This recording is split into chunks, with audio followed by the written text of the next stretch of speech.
maintenant, on va réfléchir sur la parole de Dieu.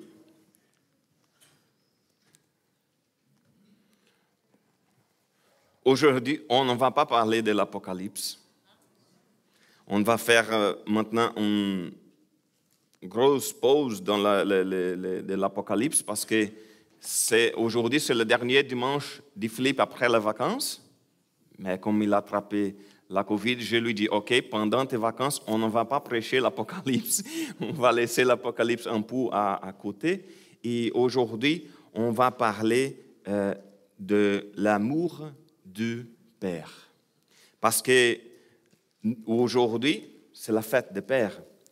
Et c'est toujours difficile dans le monde dans lequel nous vivons de parler de l'amour du Père parce que nous vivons dans un monde et notre monde ici sur Terre, c'est un monde sans amour. Et c'est toujours difficile de parler d'amour. Et on a laissé l'amour d'écouter. Les gens ne connaissent plus le sens de l'amour. C'est comme si nous sommes beaucoup égoïstes aujourd'hui. Notre société, nous sommes en général comme ça. Nous ne nous soucions pas de ceux qui nous entourent. Donc c'est pour ça que c'est souvent difficile de parler de l'amour dans notre société. Et en contraste avec tout cela, nous avons l'amour de Dieu, notre Père. Mais en même temps, c'est magique, c'est quelque chose de magnifique de parler de l'amour du Père parce que notre Père est merveilleux. Et son amour est si grand que c'est même difficile de mettre en mots, de parler de ça, d'expliquer la grandeur de l'amour de Dieu. Et en parlant de Père, parce qu'aujourd'hui c'est la fête des pères, la figure paternelle aussi, en général, c'est associé à la protection et l'amour. Mais, oui, et aussi les gens disent, je ne sais pas, au Brésil, c'est très commun de dire que souvent que le père, c'est le premier héros. Donc, les enfants regardent son papa et pensent, ah, mais il est fort, il est plus fort que la maman, il est grand. C'est un premier héros que nous avons. Mais chacun de nous a un père différent. Et il y a certains d'entre nous ont de très bons pères, mais d'autres, pas tellement. Et parce que les pères sont des gens imparfaits comme nous. Nous sommes imparfaits, chacun de nous, nous sommes imparfaits, et les pères aussi. Alors, c'est aussi difficile de parler de l'amour du Père, parce que nous vivons dans un monde où les pères ne sont pas toujours bons. Les pères ne sont pas toujours une référence d'amour.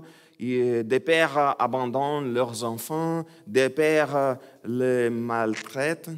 Donc, c'est souvent difficile de parler de l'amour du Père.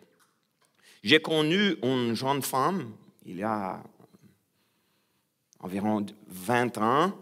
Elle avait du mal à donner sa vie à Jésus, de penser, OK, je vais devenir un chrétien, parce qu'elle avait toujours entendu dire Dieu est Père. Et pour elle, c'est comme si elle était devant une chose très difficile. Mais je ne peux pas donner ma vie à un Dieu qui est un Père. Pourquoi? Parce qu'elle avait été victime de son propre père. Son père a abusé d'elle pendant plusieurs années. Et c'était donc souvent difficile pour elle de comprendre, OK, Dieu est Père. Mais je n'aime pas Père. C'est une chose difficile pour moi. Mais un jour, elle a compris ce que Dieu était. Oui, il est Père, mais pas comme son Père. Il est le Père parfait. Il est l'amour parfait. Donc, Dieu a changé la vie de cette jeune femme et il a guéri les blessures de son cœur. Et un jour, savez-vous qu'est-ce qui s'est passé?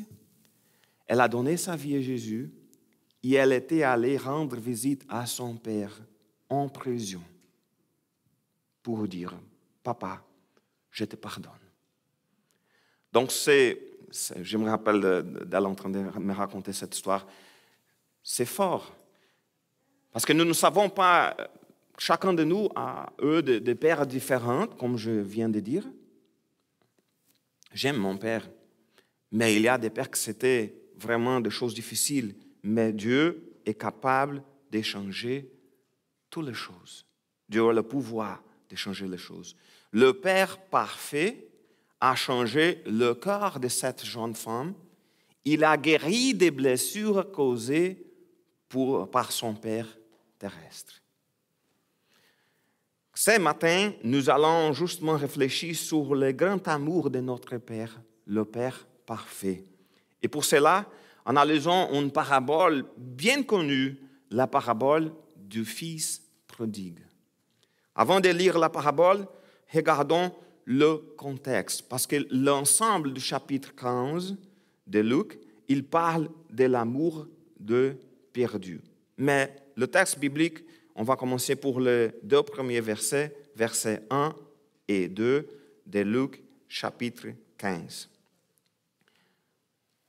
Et là, les collecteurs d'impôts et autres pécheurs notoires se pressaient tous autour de Jésus, avides d'écouter ses paroles. Les pharisiens et les spécialistes de la loi ces mots, c'est difficile pour moi. Philippe m'a dit beaucoup de fois, s'indignaient et disaient, cet individu fréquente des pécheurs notoires et s'attable avec eux. Nous avons ici une question entre les pharisiens et les pécheurs. Le contexte décrit la réaction des pharisiens et des spécialistes de la loi à l'attitude de Jésus. Ils murmuraient parce que Jésus recevait des pécheurs et mangeait avec eux. Pour eux, il était absurde pour un juif de s'asseoir à table avec des pécheurs. Ce n'est pas une chose de se voir, ce n'est pas commun à l'époque, ce n'est pas habituel. Un pharisien ou tout autre chef religieux de l'époque ne s'assiérait jamais à table avec des pécheurs notoires. Jamais. Et c'est justement face à cette indignation des pharisiens que Jésus raconte 3 paraboles dans ce chapitre. Ce sont 3 paraboles pour illustrer l'amour de Dieu. Et c'est une chose pour remarquer parce que ce sont 3 paraboles consécutives sur le même sujet. À aucun autre moment, Jésus n'a fait ça. C'est la seule fois qu'il a raconté 3 paraboles consécutives au même sujet. Pourquoi? Parce qu'il a voulu mettre en lumière ce grand amour. Et pour démontrer que le Seigneur aussi, une autre chose pour démontrer que le Seigneur cherche celui qui est perdu. Donc, le contexte est aussi pour montrer que le Seigneur est à la recherche de ceux qui étaient perdus. Premièrement, Jésus a fait une analogie avec un berger au verset 4. Si l'un de vous possède 100 brebis et que l'une d'elles vienne à se perdre, n'abandonnera-t-il pas les 99 autres au pâturage pour aller à la recherche de celle qui est perdue jusqu'à ce qu'il l'ait trouvée? Il avait 100 brebis, tout le monde connaît cette histoire, cette parabole. Il avait 100 brebis, une brebis est perdue, une seule brebis. Ce n'est pas une grosse quantité de brebis, une seule. Il laisse les 99 brebis pour en chercher une seule, celui qui est perdu. Et savez-vous combien de temps il la cherche? Le texte nous dit qu'il la cherche jusqu'à ce qu'il l'ait trouvée. Jésus est venu nous chercher. Et après parler de cette parabole, il raconte aussi l'histoire de la femme qui avait 10 pièces d'argent. C'est le même contexte. Lisons le verset 8. Ou bien, supposez qu'une femme ait 10 pièces d'argent et qu'elle en perde une. Ne s'empressera-t-elle pas d'allumer une lampe, de balayer sa maison et de chercher soigneusement dans tous les recoins jusqu'à ce qu'elle ait retrouvé sa pièce? C'est le même principe. Elle avait 10 pièces. Elle a en perdu une seule et a fouillé soigneusement chaque recoin de la maison pour rencontrer. Et c'est la même chose. Savez-vous combien de temps elle la cherchait? Elle la cherche jusqu'à ce qu'elle l'ait trouvée. Donc, dans les deux illustrations que nous avons ici, que Jésus raconte, il y a un premier élément en commun, quel est. Le berger et la femme cherchent jusqu'à ce qu'ils aient trouvé. Ils n'arrêtent pas de chercher jusqu'à ce qu'ils aient trouvé. Cela démontre l'importance et le caractère unique de ce qui a été perdu. Il y a encore un autre élément commun entre les deux illustrations, c'est quoi? La joie. On pourrait regarder, voyons ce qui se passe quand la brebis perdue est retrouvée, c'est au verset 5. Et quand il l'a retrouvée, avec quelle joie il la charge sous ses épaules pour la ramener. Verset 6. Aussitôt rentré chez lui, il appelle ses amis et ses voisins et leur dit: réjouissez-vous avec moi, car j'ai retrouvé ma brebis qui était perdue. Je vous assure qu'il est en de même au ciel. Il y aura plus de joie pour un seul pécheur qui change profondément que pour 99 justes qui n'ont pas besoin de changer. Quelle grande joie!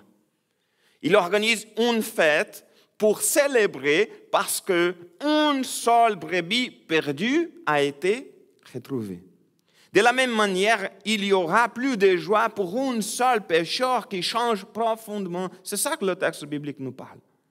La même chose arrive avec la femme qui avait perdu la pièce d'argent. Regardons, lisons le verset 9. Et quand elle l'a trouvée, elle rassemble ses amis et ses voisines et leur dit: réjouissez-vous avec moi, j'ai retrouvé la pièce que j'avais perdue.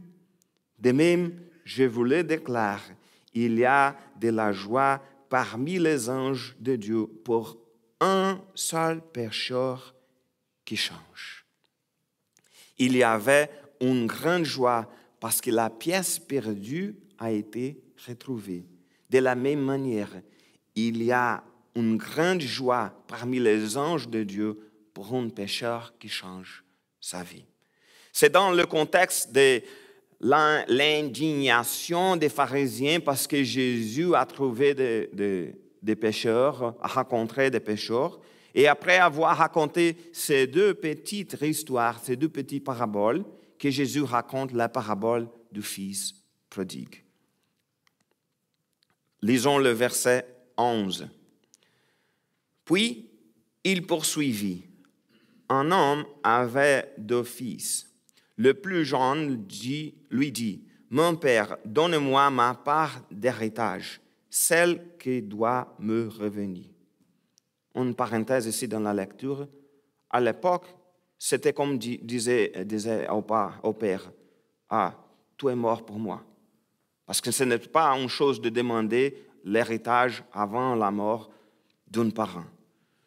Mais aujourd'hui, c'est déjà étrange. Je ne sais pas si c'est possible au Québec. S'il y a une loi, je peux demander mon père, donne-moi mon héritage. Je pense qu'il n'y a pas cette chose. Mais à l'époque, c'était comme dire au papa: oui, c'est comme tu es mort pour moi. Le texte. Pour des héritages, celle qui doit me revenir. Et le père fit le partage de ses biens entre ses fils. Quelques jours plus tard, le cadet vendit tout ce qu'il avait reçu et s'en alla dans un pays lointain. Là, il gaspilla sa fortune en menant grande vie. Le fils cadet a fait de mauvais choix. Il a choisi de mauvais chemins. J'aimerais que vous imaginez cette même scène aujourd'hui. Soudain, un fils vient voir son père et lui dit « Papa, je m'en vais, je n'ai plus besoin de toi, je vais vivre ma vie. Pour moi, c'est comme si tu étais mort. Donc, je n'ai pas besoin de toi, donne-moi ton argent et je vais sortir. » Je me demande à quel point cela aurait été difficile pour une famille, souffrant parce qu'un de ses enfants était comme indifférent à l'amour de ses parents et a décidé qu'il avait juste besoin de leur argent. C'est un moment très difficile, mais le père là-bas dans le texte, il a donné, OK, vas-y. Il a décidé, le fils, de les abandonner. Il s'est rébellé contre ses parents. Il a pris tout l'argent qu'il a reçu de son père, il l'a gaspillé en menant grande vie. Quand on lit ce texte, on a immédiatement une tendance à penser ceci. Quel garçon irresponsable. Je ne ferai jamais quelque chose comme ça. Jamais. Non, demander à mon papa, je n'ai besoin plus de toi, donne-moi ton argent. Mais, comme ses fils, nous sommes souvent des rebelles face à l'amour du Père, notre Père qui est au ciel. C'est à des moments, par exemple, dans la vie où malheureusement, beaucoup d'entre nous tournent le dos à Dieu. Nous venons devant Dieu et disons, « Ah, tu peux me laisser prendre soin de ma vie. Je n'ai pas besoin de toi. » Et on peut pas probablement parler ces choses, mais nos attitudes en faisant exactement comme cela. Mais le péché entraîne des conséquences. Les mauvais choix que nous faisons entraînent des conséquences. La rébellion contre le Père entraîne des conséquences. Et les conséquences de sa rébellion sont le verset 14 jusqu'au 16. Lisons. Quand il eut tout dépensé, une grande famine survint dans ces pays-là et il commença à manquer du nécessaire. Alors, il alla se faire embaucher par l'un des propriétaires de la contrée. Celui-ci l'envoya dans les champs pour garder les porcs. Le jeune homme aurait bien voulu apaiser sa faim avec les caroubes qui mangeaient les bêtes, mais personne ne lui en donnait.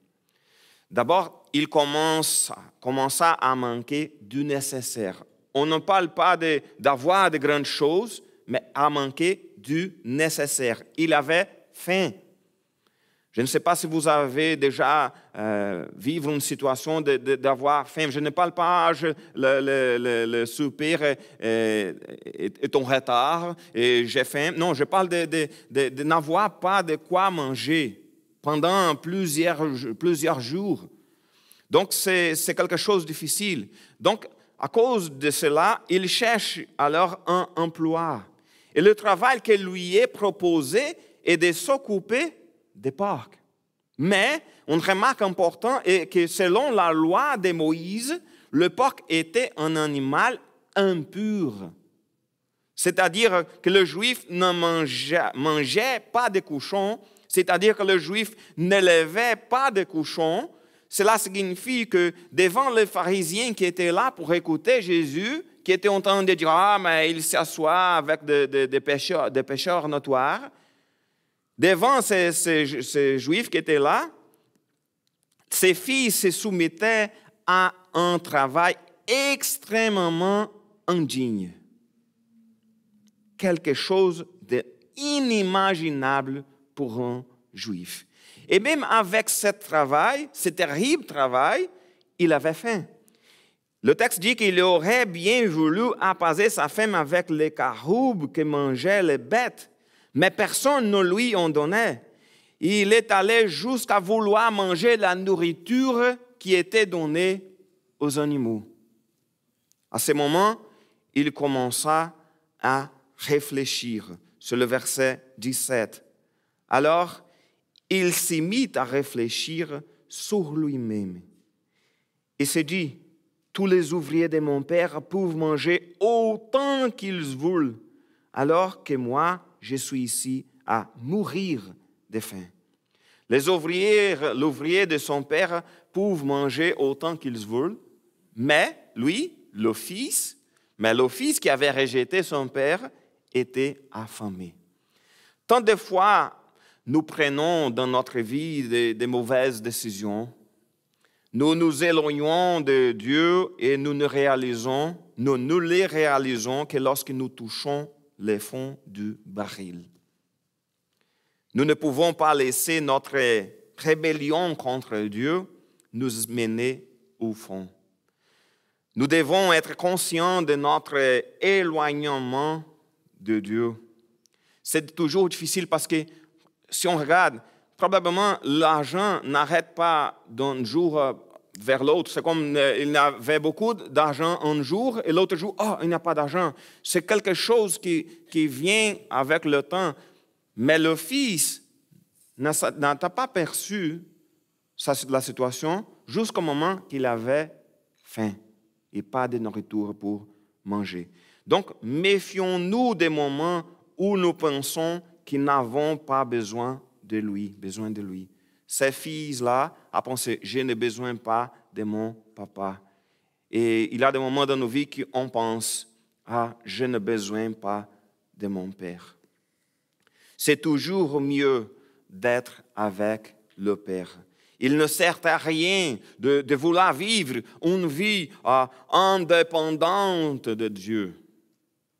Il est le Père aimant qui prend soin de nous. Mais sa réflexion l'a aussi conduit à l'action.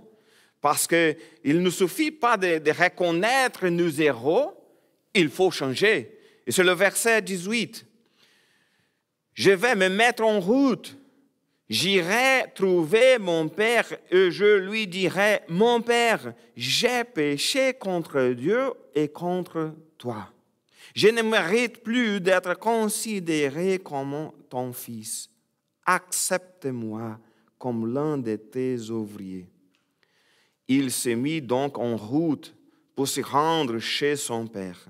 Comme il s'y trouvait encore à une bonne distance de la maison, son père l'aperçut et fut pris d'une profonde pitié pour lui. Il courut et la rencontré de son fils, et se jeta à son cou et l'embrassa longuement.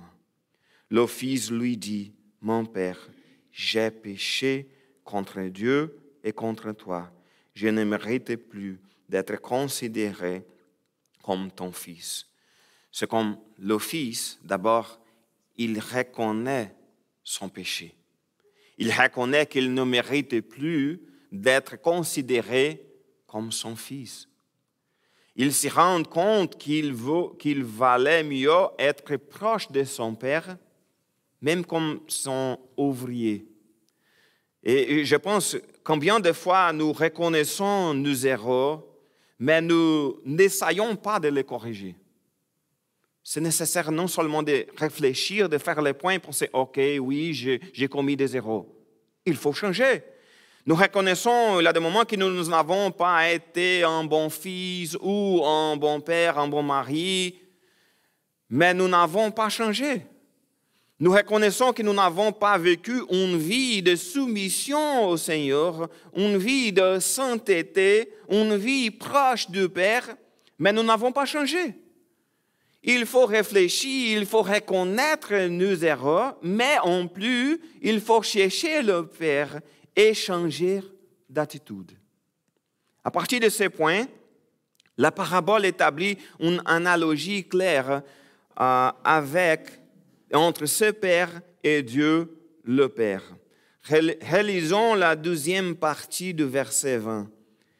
Comme il s'y trouvait encore à une bonne distance de la maison, son père l'aperçut et fut pris d'une profonde pitié pour lui. Il courut à la rencontre de son fils, se jeta à son cou et l'embrassa longuement. Quant à l'amour du Père, ici, on se rend compte d'abord que c'est un amour qui pardonne. Son Père fut pris d'une profonde pitié pour lui. Peut-être à ce moment-là, on peut penser, ok, mais c'est qui? C'était ses fils qui m'a dit que je n'ai besoin plus de toi, qui m'a dit que pour lui, c'était comme si j'étais mort. C'est lui qui vient. Mais un fils était en train, je continue à imaginer la scène, un fils rentrant à la maison, sachant qu'il n'était pas digne d'être reconnu comme un fils, et le père le reçoit avec tout l'amour. Il court à sa rencontre, il l'embrassa longuement. C'est quelle belle image! De la même manière, quand nous sommes loin de Dieu, essayant de vivre par nous-mêmes, quand nous commettons nos erreurs et que nous commençons à subir les conséquences d'être loin du Père, peu importe à quelle distance nous sommes de Dieu. Si nous nous repentons de nos péchés et demandons pardon à Dieu, il nous accueille à bras ouverts. En Jean, chapitre 1, verset 9, en Jean, chapitre 1, verset 9, si nous reconnaissons nos péchés, Dieu est fidèle et juste, et par conséquent, il nous pardonnera nos péchés, il nous purifiera de tous les mal que nous avons commis. Tant que nous serons en vie, il ne sera jamais trop tard pour reconnaître nos erreurs et demander pardon. Dieu nous pardonnera nos péchés, il nous purifiera de tous les mal que nous avons commis. Notre Dieu est si bon, il nous pardonne.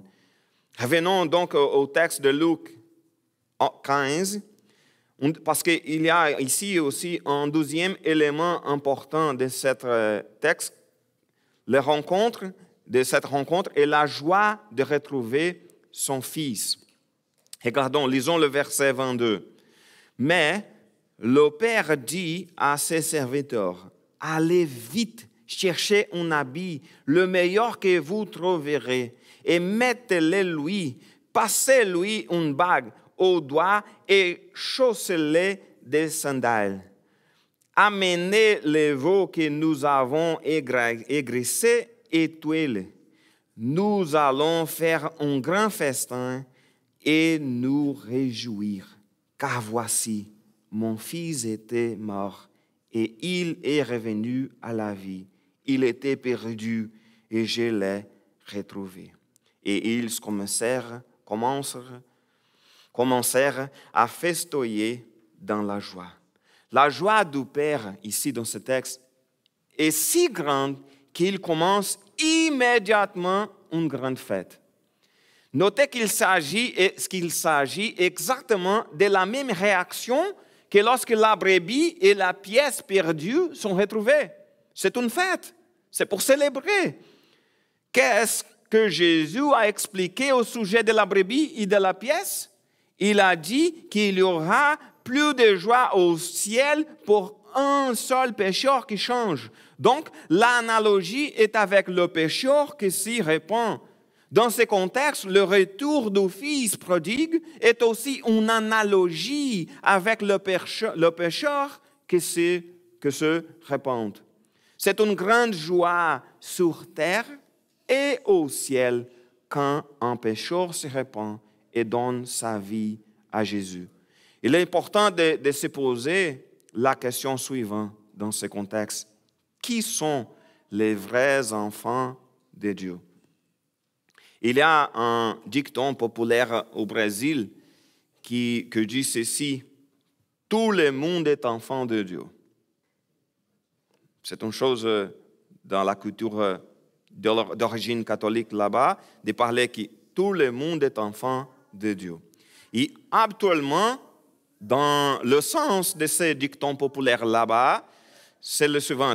je mérite des bonnes choses parce que je suis un enfant de Dieu. Et tout le monde est enfant de Dieu. Donc tout le monde pour dire, même si je ne suis pas chrétien, je ne suis pas à l'église, mais tout le monde est enfant de Dieu, je suis toujours un enfant de Dieu, donc je mérite des bonnes choses. C'est le contexte de cet dicton que nous avons là-bas. Mais ce n'est pas vrai. Premièrement, parce que personne ne mérite des bonnes choses. Nous sommes tous pécheurs. Le salaire du péché, c'est la mort.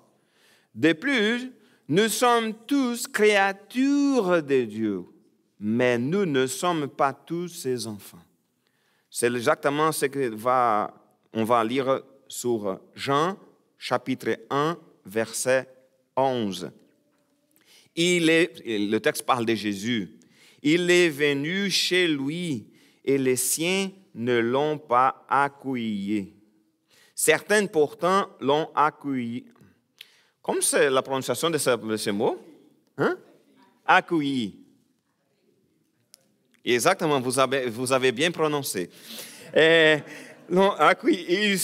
ont cru en lui. À tous ceux-là, il a accordé le privilège de devenir enfant de Dieu. Ce n'est pas par une naissance naturelle, ni sous l'impulsion d'un désir, ou encore par la volonté d'un homme qu'ils le sont devenus, mais c'est de Dieu qu'ils sont nés. C'est intéressant parce que Jésus est le Messie promis de l'Ancien Testament. Les Juifs l'attendaient, mais ils n'y ont pas cru. Mais tous ceux qui ont cru en lui, qu'ils soient juifs ou pas, ont le privilège de devenir les enfants de Dieu. Nous sommes nés de Dieu. Louons le nom du Seigneur qui nous a adoptés comme ses enfants. Enfin, la parabole fait une analogie entre le bon fils et les pharisiens. Lisons le verset 25. Pendant ce temps, le fils aîné travaillait? Oui, c'était correct. Travaillait au champ. Sur le chemin du retour, quand il arriva près de la maison, rappelez-vous, la fête était déjà commencée. Quand il arriva près de la maison, il entendit de la musique et des danses. Il appela un des serviteurs et lui demanda ce qui s'y passait. Le garçon lui répondit, « C'est ton frère qui est de retour. Ton père a tué le veau gras et son honneur parce qu'il l'a retrouvé sain et sauf. » Alors, le fils aîné s'est mis en colère et refusa de franchir le seuil de la maison. Son père sortit et l'invita à entrer, mais lui répondit, « Cela fait tant et tant d'années que je suis à ton service. Jamais je n'ai désobéi à tes ordres, et pas une seule fois tu m'as donné un chevreau pour festoyer avec mes amis. Mais quand celui-là revient, ton fils qui a mangé ta fortune avec des prostituées, pour lui, tu le veau gras. » Une parenthèse avant de continuer la lecture, ce qu'il appelle ton fils, c'est pas mon frère. C'est comme, ok, le lien est déjà coupé, c'est pas mon frère, c'est ton fils qui vient. Verset 31, « Mon enfant lui dit, le père, Mon enfant lui dit le père, tu es constamment avec moi et tous mes biens sont à toi. Mais il fallait bien faire une fête et nous réjouir, puisque ton frère, que voici, était mort et qu'il est revenu à la vie, puisqu'il était perdu et voici qu'il est retrouvé. » Il faut aussi se rappeler que le contexte de la parabole était l'indignation des pharisiens et la parabole se termine par l'indignation de l'aîné. Donc, les pharisiens s'indignaient parce que Jésus était à table avec des pécheurs et l'aîné s'indignait parce que le père fêtait avec le fils pécheur. C'est la même image, c'est une analogie très claire. De plus, les pharisiens et le fils aîné étaient remplis d'orgueil. Regardons, le fils aîné a même dit ceci, « Jamais je n'ai désobéi à tes ordres. » Écoutez, vous qui êtes des parents, est-ce qu'il y a un seul enfant qui a jamais désobéi à tous les ordres d'un papa? C'est impossible. Mais il était rempli d'orgueil en disant « Jamais je n'ai désobéi à tes ordres. » Mais les pharisiens avaient ces mêmes sentiments d'orgueil. Ils avaient l'habitude de prier comme le pharisien dans la parabole que Jésus a racontée dans Luc chapitre 18, verset 11. Ils priaient « Oh Dieu, je te remercie de ne pas être avare, malhonnête et adultère comme les autres hommes et en particulier comme ce collecteur d'impôts là-bas. » C'est comme si c'était toujours « Ah, je suis une bonne personne. Je suis un bon enfant de Dieu. Je suis un bon serviteur de Dieu. Je regarde tous les mots dans la parole de Dieu et je n'ai jamais désobéi au Seigneur. » Mais ce n'est pas vrai. C'est d'orgueil. Dieu, rappelez-vous, Dieu s'oppose aux orgueilleux, mais il accorde sa grâce aux humbles. Nous ne pouvons absolument rien faire pour gagner l'amour de Dieu. C'est comme cette fille-là était en train de dire, « Ok, je suis un bon fils, donc je mérite l'amour de mon père. » Et l'autre n'est pas un bon fils, il ne mérite pas. Mais c'est comme la même chose de l'amour de Dieu, il nous aime tout simplement. Aucun enfant ne peut exiger que ses parents l'aiment davantage parce qu'il est obéissant. Ah, mon frère ne fait rien de bien et ma mère l'aime. Et moi, je suis obéissant. Je mérite tout l'amour de mes parents. Personne ne peut faire cela. Aucun enfant n'a le droit de penser qu'il mérite plus d'amour qu'un autre enfant. Et c'est cela que le frère aîné ne pouvait pas comprendre. Il n'a pas accepté qu'une fête soit organisée pour son frère. C'est lui qui la mérite. Et je pense que le sentiment pour les pharisiens, c'était pareil. Mais pourquoi Jésus est en train de parler avec les pécheurs là? C'était pour parler avec nous. C'était pour s'asseoir à table avec nous, pas avec eux. Ils sont des pécheurs. C'est un orgueil qui ne sert à rien. Dieu aime tous ses enfants, quel que soit leur passé. Il n'y a pas d'enfant de Dieu qui mérite plus au moins l'amour de Dieu.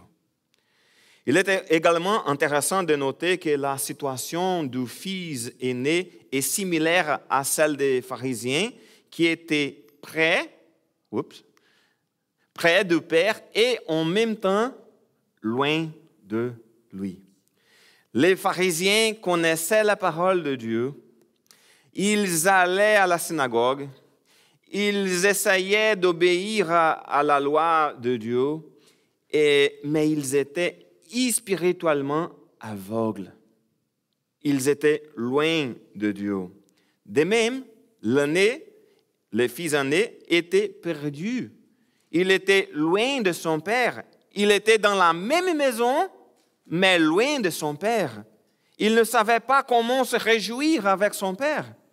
C'est comme si je regarde mon père dans un moment de très grande joie, je vais me réjouir avec lui parce que c'est mon père. Si je regarde mon frère avec une bénédiction, en faire une fête pour célébrer quelque chose, je vais me réjouir avec lui parce que c'est mon frère, c'est mon père. Donc, le défi pour nous en tant que chrétiens, c'est réjouissons-nous de ce qui plaît à Dieu. Réjouissons-nous avec un pécheur qui se repent. Réjouissons-nous des bénédictions que Dieu déverse dans la vie de nos frères. Ah, pourquoi je n'ai pas reçu cette bénédiction que mon frère a reçue? Ce n'est pas le bon sentiment. Réjouissons-nous des bénédictions que Dieu déverse dans la vie de nos frères. Aucun de nous n'est digne de l'amour et de la grâce de Dieu. Et la fin de la parabole était triste pour le fils aîné, parce qu'on dira qu'il s'est exclu de la fête. Le père a appelé son fils aîné pour participer à la fête, mais celui-ci a refusé. Il était en colère.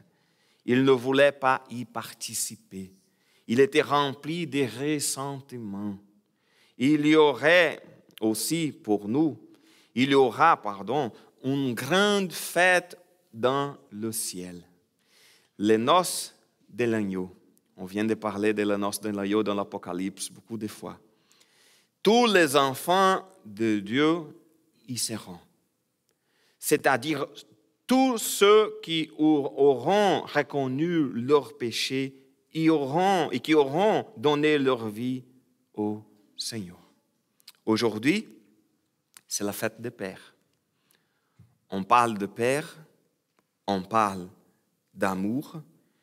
Et comme je l'ai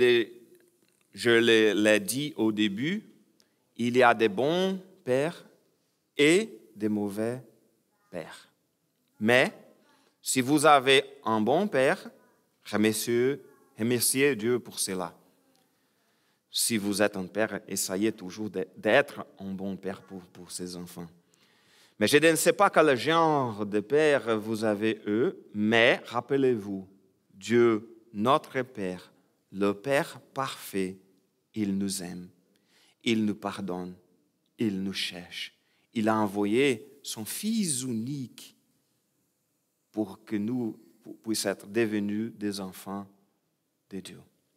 La meilleure chose que nous puissions faire est de vivre près du Père. C'est de vivre en lui obéissant.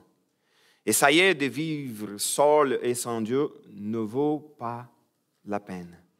Il n'est jamais trop tard pour se repentir et retourner dans les bras du Père pour vivre sous ses soins et sa protection.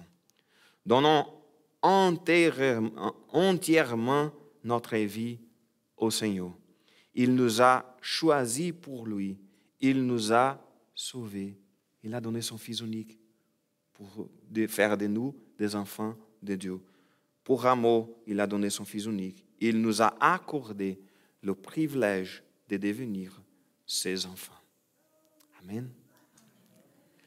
On va prier maintenant pour remercier le Seigneur parce qu'il est le Père parfait. Il est le Père qui nous aime et qui prend soin de nous. Et comme je viens de dire, il n'est jamais trop tard pour se repentir et retourner dans les bras du Père. Prions. Je vais profiter aussi de l'occasion pour prier pour les pères qui sont ici pour nous et de remercier le Seigneur pour cette joie. Je ne sais pas combien de vous a toujours des pères ou des mères, mais on pourrait remercier pour nos pères, pour les pères que Dieu nous a donnés, même avec les difficultés qui puissent être vécues. Donc, avant de prier, je voulais vous dire que je vous souhaite une bonne semaine et vous rappeler que Philippe est en vacances. Pas aujourd'hui, il est un jour de travail pour lui, mais à partir de demain, il est en vacances. Mais n'hésitez pas à m'appeler si vous avez besoin de quelque chose, de prière ou demander une chose, pour m'envoyer un courriel. Mes coordonnées seront dans les bulletins. Prions. Merci Seigneur pour ce matin. Merci Seigneur pour cette belle occasion que nous avons eue d'être ici ensemble pour te louer, pour t'adorer. Merci Seigneur pour ta parole. Pour ta parole, merci parce que tu nous as donné ta parole. Et grâce à ta parole, nous savons que tu es un Père aimant qui prend soin de nous. Merci Seigneur parce que nous sommes devenus tes enfants. Merci parce que tu prends soin de nous. Merci parce qu'on va être là au ciel pour célébrer les fêtes, les noces de l'agneau. Merci pour ce que nous sommes tes enfants. Prends soin de chacun de nous. Prends soin de chaque famille de notre Église. Prends soin de nos papas. Merci Seigneur pour les papas que tu nous as donnés. Prends soin de chacun des enfants de notre Église, que chacun de nous puisse être toujours guidé pour toi, être toujours prêt à toi. Donne-nous la sagesse de chercher ta volonté et de savoir que c'est toujours meilleur d'être près de toi. Merci pour cette dimanche et donne à chacun de nous une bonne semaine.